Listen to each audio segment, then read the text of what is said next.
Hi everyone, Ollie here. That was a really bad intro. This is my very first and probably the worst album review of my YouTube channel. This is the first I've ever done this. I'm mad low budget and everything. No haircut, bad lighting, iPhone camera, no mic. And if you could see my setup right now, it's just absolutely terrible. That's beside the point. Today I'm going to review Indianapolis rapper Longboard CJ's new album, Longboard Season. Since he started making music a couple of years ago, he's definitely improved after every release, with his Longboard OG days and Trill Life 1 to Funny Face to Speed It Up and X Games. Actually, he made Speed It Up and X Games in Longboard CJ days. That's when he changed his name. I was responsible for that. All the way up to now with Longboard Season, he's improved in almost every aspect. His mixing and mastering of his music, his mic quality definitely improved compared to Naptown to now. His flow, his delivery, he found what fits him, and he found what flows work perfect for him, what beats work perfect for him. And he knows exactly what to do to make a song sound perfect just for him, and it's shown most definitely on Longboard Season. A good example of this is the opening track, Love Longboard. Love Longboard starts out with this weather report, which I thought was a good touch. It really sets the tone of the album. As Longboard CJ is from Indianapolis, I'm from Indianapolis as well. There's a couple of things that I recognized. He made references to Purdue University, made references to Indiana State University, Terre Haute, Fishers. This is who Longboard CJ is. This is where he's from, right? He's from Carmel. He's an Indianapolis rapper, and he makes that known at the very beginning. And this is not necessarily a story of his life, but this is about him. This is about his life. This is about Longboard CJ. The song appears to be an ode to his friends, family, and at some points even his haters. His message being to the listener, whether you love him or hate him, he's still going to follow his dreams. Whether you love him or hate him, he's still going to pursue what he has to do to be successful. The next song that leads up after it is Lead Da Way, which is definitely good. It has an infectious hook. I actually heard it a little bit before everybody else. I got that little inside scoop on my artist. You already know what it is. It's very catchy. It really hooks onto you, and it's pretty great. And he delivers pretty well in his verses and in the chorus, but the feature definitely underperformed. He kind of trails off and at some point gets off beat. And it's not like this is an uncommon theme in Longboard CJ's music. The features on his songs generally always underperform Longboard CJ for whatever reason. I would go in and talk about what makes a good feature in a song, but that would make me digress very hard. So I'm just gonna move on.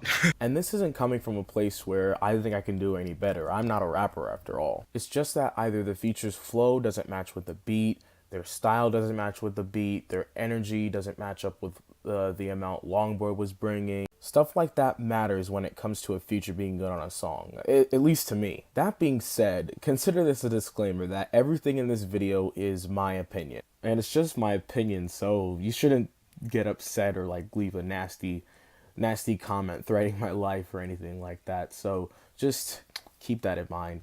Right after that is Keyboard, which is my least favorite of this entire project. It has a very uninspiring beat. Longboard CJ doesn't really do much to save it either, while he doesn't do anything sonically or lyrically to go and save it. And it's mostly just the beat that turns me off on this song.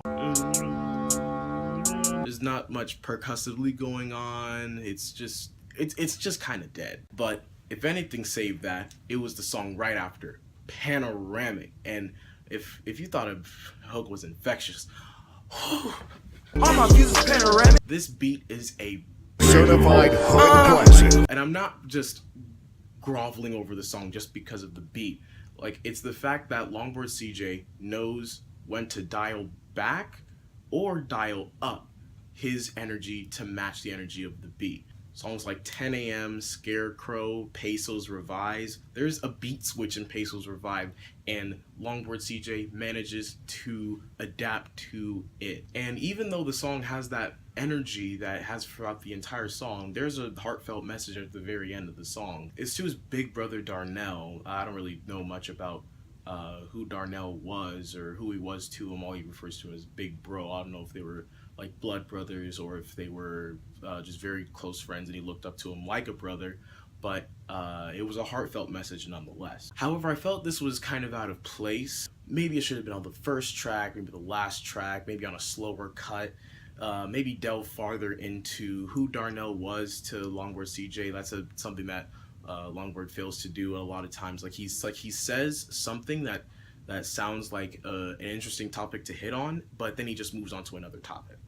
And I feel like if he made a song dedicated to Darnell, even though he dedicated his entire album to Darnell. I think what my brain was trying to say before it went out for a lunch break was that I want Longboard to delve more into topics and delve better into topics than how he does right now. Something I like to see from Longboard is maybe a song about Darnell, really going into how he impacted him as a person and why he's such an inspiration to him now. But digging deeper and going into detail on the topics that he touches on is something that I hope to see in Longboard's future work.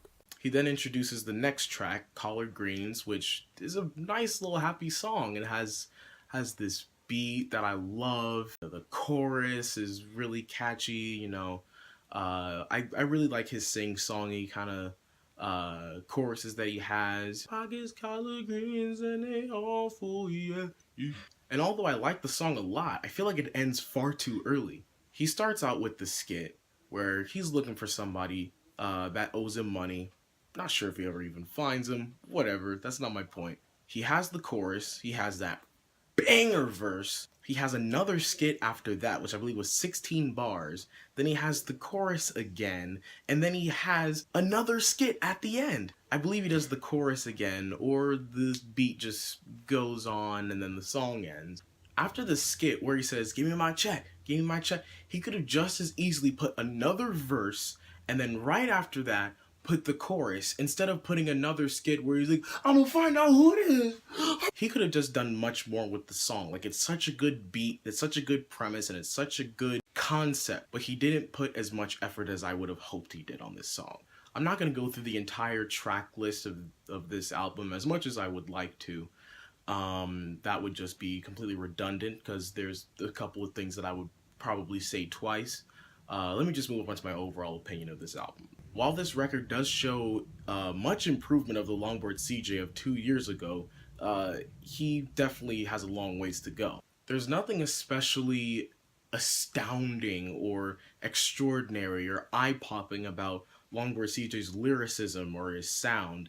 And while he's really good, there's nothing that really sets him apart from everybody else. There's nothing that really makes him unique. Have some more eye-popping lyricism and maybe do something more experimental. Longboard CJ definitely has potential, and I'm definitely anticipating the deluxe version of this album. Feeling about a decent to strong 6 on this one.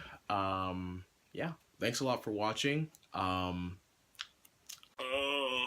my views is panoramic, might just snap her on a Canon, album covers on a Canyon, all my views is panoramic, all my scenes outlandish, all the talent not Tampa.